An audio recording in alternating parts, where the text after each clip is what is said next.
ये चारों नियम हैं वात पित्त और कफ को संतुलित रखने के लिए। अब वात पित्त कफ तीनों एक साथ आपके संतुलित रहें तो उसके लिए पहला नियम है खाना खाने के तुरंत बाद पानी नहीं पीना। ये पहला नियम है। आप बोलेंगे ये तो बड़ी मुश्किल बात है, खाना खाते ही पानी पीते हैं हम तो सबके सब, और बिना पानी पिए खाना ही नहीं खाते। कई लोग तो खाने से ज्यादा पानी पीते हैं, खाना कम खाते हैं, पानी ज्यादा पीते हैं। ये खाना खाने के बाद पानी कभी भी नहीं पीना, क्योंकि महर्षि भागवत कहते हैं भोजनांते विषम वारी, माने भोजन के अंत में पानी पियो तो जहर के पीने के जैसा है। इसलिए वो कहते हैं कभी भी खाने के तुरंत बाद पानी मत पियो।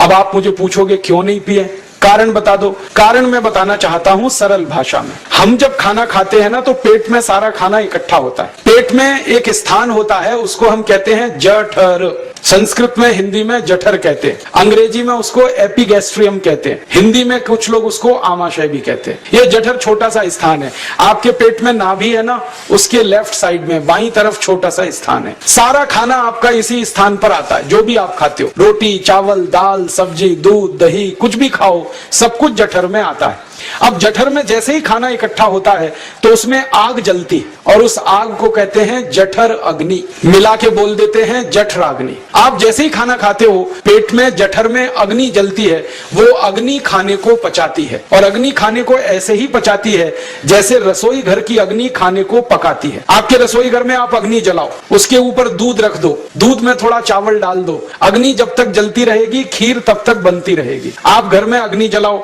उसके ऊपर पानी रख दो, उसमें दाल डाल दो, दाल की पकने की क्रिया तब तक चलेगी जब तक अग्नि जलेगी। ऐसे ही पेट में होता है। जैसे ही आपने खाना खाया पेट में अग्नि जलती है, और जब तक अग्नि जलती है तो खाने के पचने की क्रिया चलती है। जैसे रसोई घर में खाना पकाते हैं वैसे ही पेट में भी खाना पकता है। इसी को हम पचने की क्रिया कहते हैं, अंग्रेजी में उसको डाइजेशन कह देते हैं। तो आपने खाना खाया, पेट में अग्नि जल गई, अब वो खाने को हजम करेगी, पचाएगी। अब मुझे एक प्रश्न का उत्तर दो आप, कि जैसे ही आपने खाना खाया पेट में अग्नि जल गई और वो खाने को पचा रही है, तुरंत आपने गट गट गट गट पानी पी लिया, और खूब ठंडा पानी पी लिया, बर्फ मिलाया हुआ पानी पी लिया, फ्रिज का पानी पी लिया। क्या होने वाला है? अग्नि जलेगी कि बुझेगी? अग्नि के ऊपर पानी डालो तो अग्नि और पानी की दोस्ती नहीं है, दुश्मनी है। पानी अग्नि को बुझा देता है। तो आपने खाना खाया, अग्नि जली, पीछे से गट-गट पानी पी लिया, अब अग्नि शांत हो गई, अब खाना पचेगा नहीं, तो वो पेट में पड़ा पड़ा सड़ेगा, और सड़ा हुआ खाना 100 से ज्यादा विष पैदा करेगा, और वो 100 विष आपकी जिंदगी को नरक बना देंगे, और जिंदगी भर आप बीमार पड़े रहेंगे। आपको मालूम है, कई लोग कहते हैं मुझे पेट में बहुत गैस बनती है।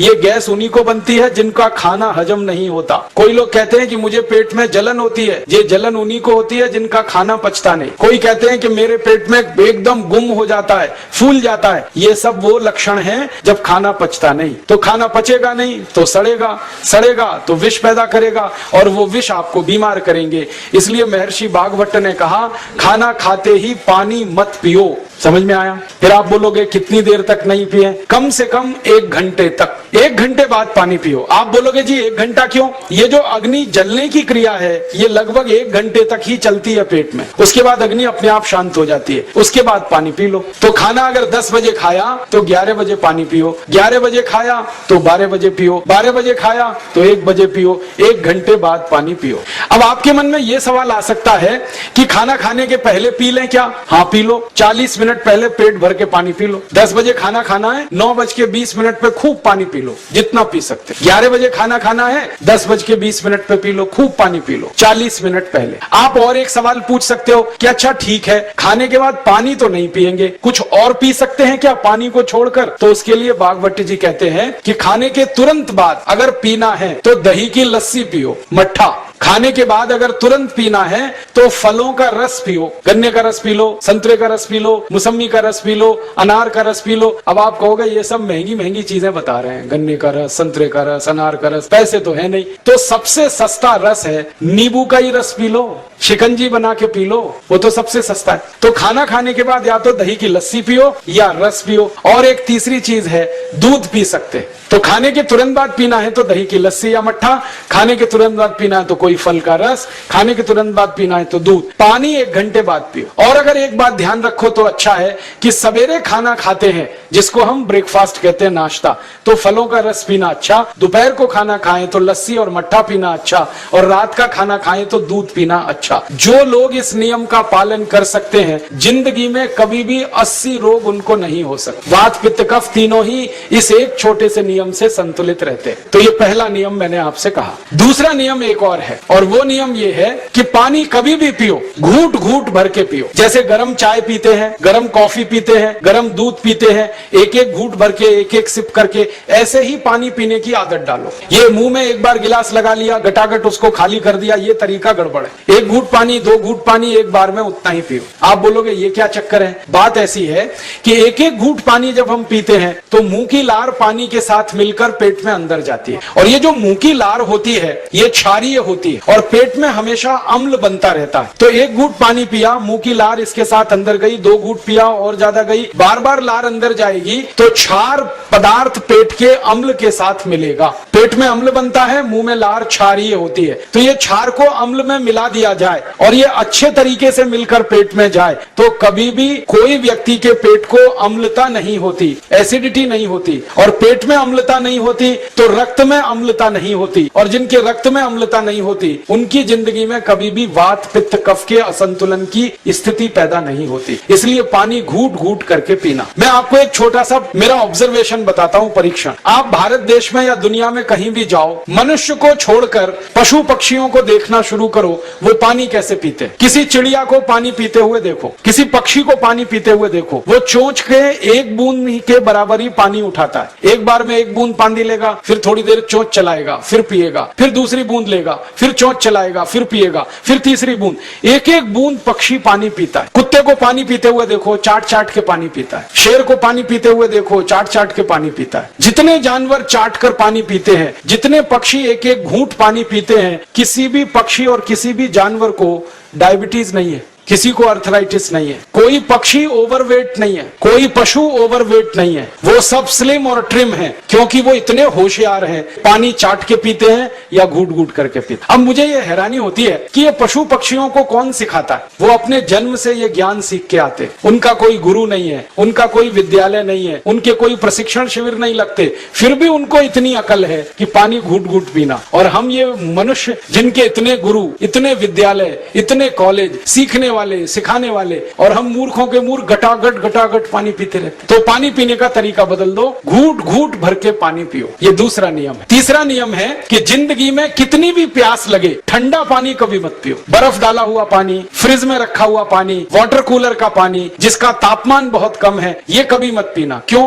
क्योंकि शरीर आपका गर्म है और पानी ठंडा है। अब होता क्या है वो मैं समझाता हूँ सरल भाषा में। पेट तो गर्म है, अब इसमें ठंडा पानी डाल दिया आपने, तो अंदर झगड़ा होता है। और झगड़ा क्या होता है? या तो पानी पेट को ठंडा करेगा या पेट पानी को गर्म करेगा। अगर पानी ने पेट को ठंडा कर दिया तो पेट के ठंडा होते ही हृदय ठंडा होता है, हृदय के ठंडा होते ही मस्तिष्क ठंडा होता है, मस्तिष्क के ठंडा होते ही आदमी ठंडा होता है, और आदमी ठंडा होते ही राम नाम सत्य होती है। आपको मालूम है जब शरीर ठंडा पड़ जाता है तो घर में भी नहीं रखते, निकाल के बाहर सड़क पे रख देते। जो घर आपने बनाया अपनी मेहनत से, शरीर के ठंडा पड़ते ही निकाल बाहर करते हैं उस घर में से, और फिर चिल्लाने लगते हैं लेके जाओ, जल्दी लेके जाओ, इसको जला के आओ। माने ठंडे शरीर की इज्जत नहीं है। तो ठंडा पानी क्यों पी रहे हो भाई? बंद कर दो। कोई जानवर ठंडा पानी नहीं पीता, कोई पक्षी नहीं पीता, तो आप ये ठंडा पानी पीना बंद करो, सादा पानी पीना शुरू करो। और गर्मी के दिनों में बहुत अगर आपको तकलीफ है तो मिट्टी के घड़े का पानी पी लेना, फ्रिज का और बर्फ का नहीं पीना। ये तीसरा नियम है।